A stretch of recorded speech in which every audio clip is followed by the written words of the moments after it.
Hey guys, this is Goku, and on this channel we talk about poker and ideas that can improve your life. So if you're interested in that, go ahead and click the subscribe button because I'll be honored to have you here.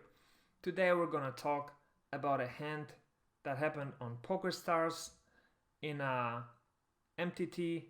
It was a scoop event, the $50 buy-in with I think 350k guaranteed prize pool. So let's see what happens here. This is I think just the beginning of the tournament. I guess most of these players have 24 hands played, so this is just the beginning.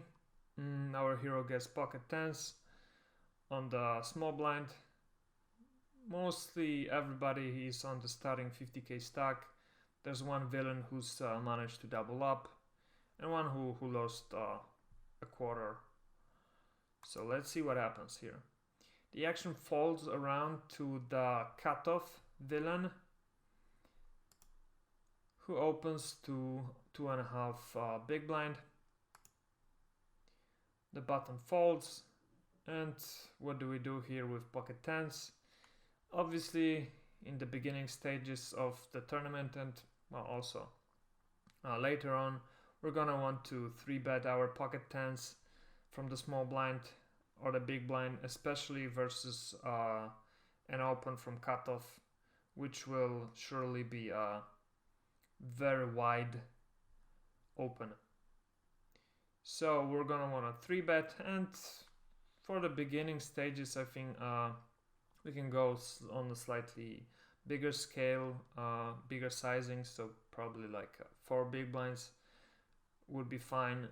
We can also go a little bit smaller to like 3 or even 2.5.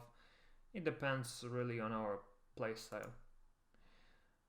The hero 3-bets to 2.5k, so like 3.5, I guess, X. Let's see what the big blind does. The big blind folds.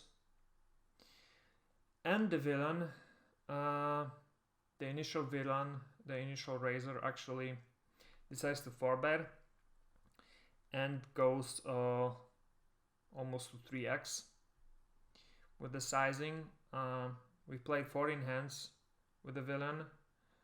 We see he's 3-bet twice out of 5 occasions already. And this is the first time he's 4-betting.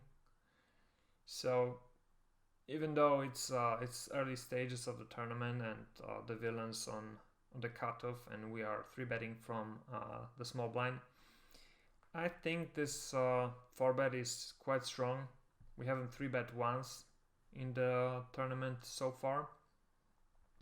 So we would expect to see the top of his range here mostly. So ace kings, ace queens suited, perhaps aces, kings, queens. Maybe he's doing that with jacks, but I don't think he's doing that with many weaker hands than this. Probably, of course, we don't know nothing about him and it's the beginning stages, but I think given the odds and the opportunity to hit a set, I think it's fine to take a flop and see where that takes us. We've got 5k to put into a pot that's already 10k, and I think we should call this here, and the villain does call,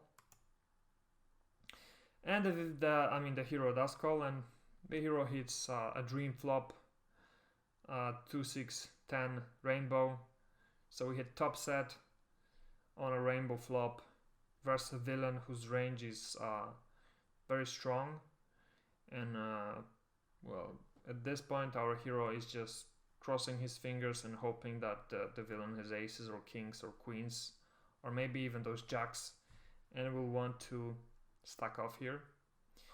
But we should almost never lead here. I mean, I say almost, but I really don't see any reason why we should ever lead here. on a flop like that and with a hand like this. But let's see what the hero does. Okay, the hero checks. And the villain continues for a third of the pot.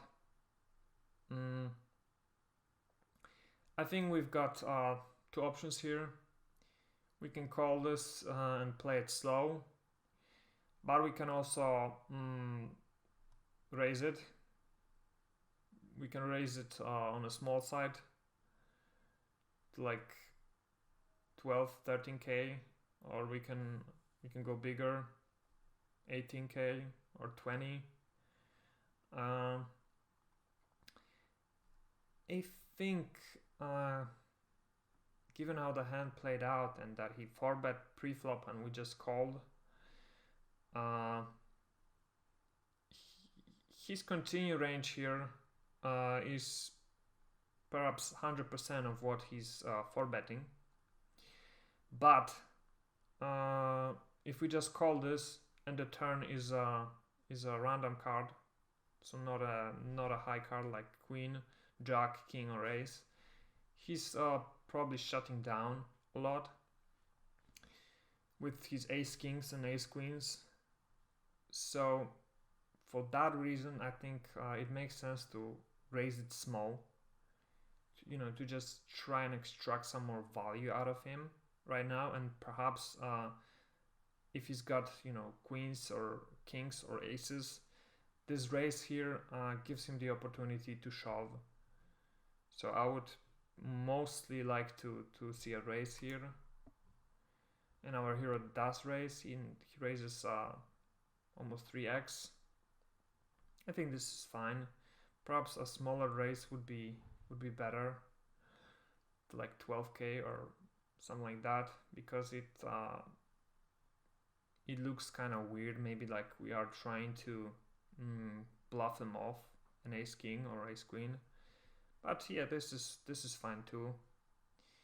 But yeah, I think to a raise like this, he will not continue with his ace kings most of the time, or ace queens. He will just fold it here. But he will reshove for sure kings and aces, and let's see what he does. And he actually calls. He just calls. So that is interesting. That tells us that he's likely to have a hand like maybe ace 10, ace 10 suited, that he's well, no, ace 10 suited is actually super unlikely because we've got 10s. So maybe a hand like an odd 9-8 suited, that he's 4-bet to just have some bluffs in his range, I guess. Or perhaps the jacks, queens make a lot of sense, and kings and aces that he's just slow playing. But yeah, the turn is a king, bringing in the flush draw, and it also hits a bit of his range, I think. If he somehow decided to stick with ace king here, then he just hit a pair, so that's good. But given how the hand actually went down, I think we should be just shoving here. I don't think there's a lot of merit in checking. If we check here, I mean, if we bet here, if we go all in, and then he calls us with all the hands that are losing to us, right? We only lose to pocket kings right now.